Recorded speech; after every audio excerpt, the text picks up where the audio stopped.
Sawadee krap, I'm JP Mestanza, and it's Tuesday, December 17th. You're watching Phuket Extra, brought to you by pbcphuket.com. A few updates were announced on the long-discussed Patong Tunnel and the adjacent Expressway project during a meeting between the Phuket Governor, Sarpong Suwanarat, and representatives from the Expressway Authority of Thailand this week. The meeting took place on Monday at Phuket Provincial Hall with key officials in attendance, including the Deputy Governor of EXAT and the Chairman of EXAT's Legal Subcommittee.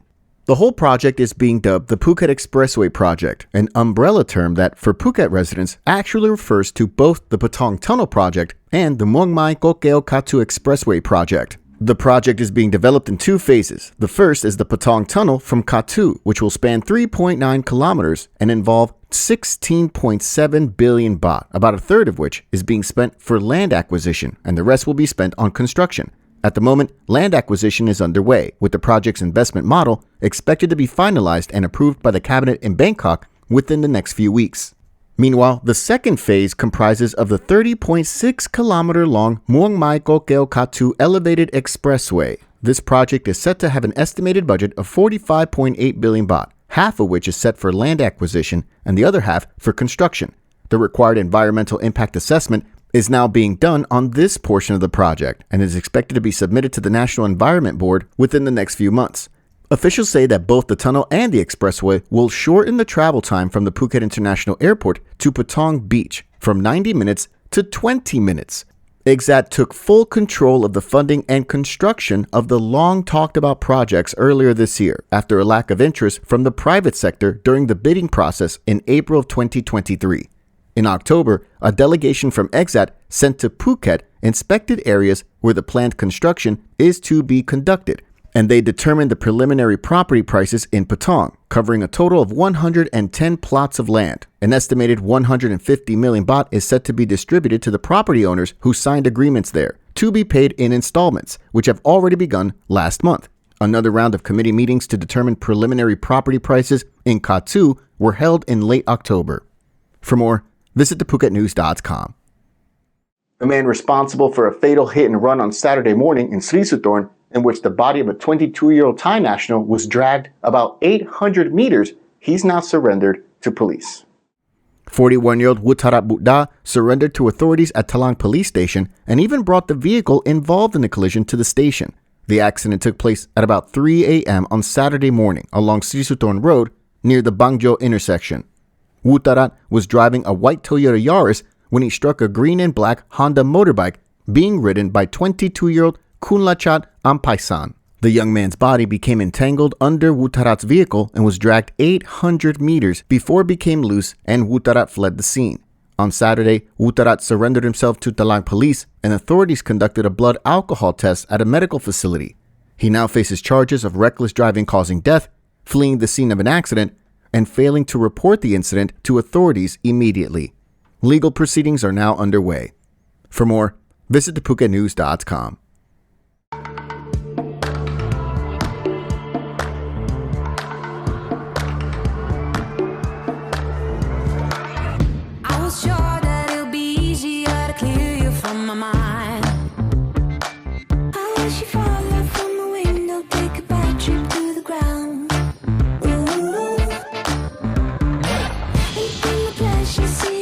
Just before you break a bone.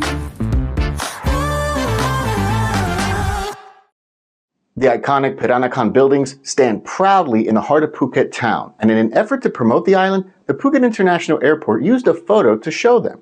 Just one problem. They were photos of similar historical architecture in Singapore, a fact that drew criticism from locals. The issue was raised on Monday over the images used to promote Phuket, which actually depicts Peranakan buildings in Singapore. In fact, the photo is of a wall mural at the Phuket International Airport. This photo of the wall mural was used in a post on social media to promote the island. But local Phuket netizens quickly noticed that this was not in Phuket and raised concerns asking why the airport in Phuket didn't use a picture taken right here in Phuket for their wall. Fired up netizens asked if the airport did not even realize that the photo was not in Phuket. One comment from an official account of the airports of Thailand said they acknowledged the issue and would inform the airport management. In response, the airport's Facebook page subsequently carried a statement explaining the use of the picture of the buildings in Singapore. The airport management said that the Singaporean Sino-Portuguese buildings was used to imply that tourists could also find this style of architecture in Phuket. They went on to explain that they have many other murals that show pictures of the island, but did issue an apology for the misunderstanding. For more, visit the link in the description.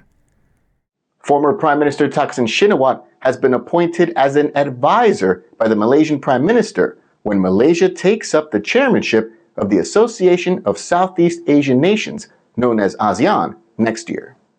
The decision was announced at a joint press conference with Thaksin's daughter, Thailand Prime Minister Paetongtarn Shinawatra, and Malaysian Premier Anwar Ibrahim in Putrajaya, Malaysia on Monday.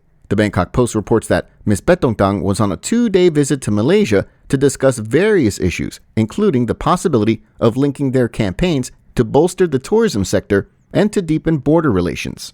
Thaksin will be an informal advisor during Malaysia's turn as the ASEAN chair next year, after Laos ends its chairmanship this year. The 75-year-old Thaksin has had a massive influence on Thailand.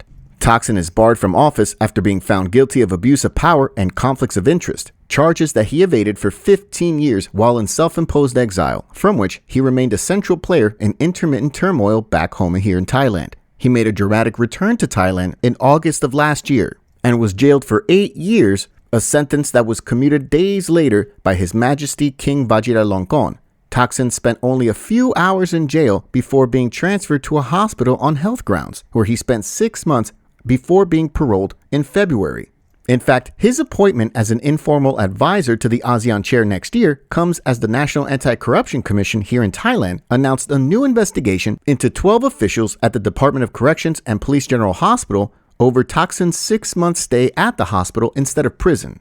According to the accusations, Thaksin was allowed to stay at the Police General Hospital for 180 days, although he was not seriously ill. The NACC had found enough facts, witnesses, and evidence to conduct the investigation and to proceed with the case. For more, visit the link in the description. Thanks for catching us here on this edition of Phuket Extra, brought to you by pbcphuket.com. We'll see you again tomorrow. Until then, stay classy, Phuket. Phuket's rapid modernization has made it one of the world's premier holiday destinations. Investors can still buy quality condominiums for as low as $75,000 and luxury properties can go all the way up to $20 million. Condominiums in Phuket are a safe, secure bricks-and-mortar investment offering foreigners freehold ownership. Call or email Thai Residential, Phuket's #1 trusted real estate advisor, to find your perfect Phuket property.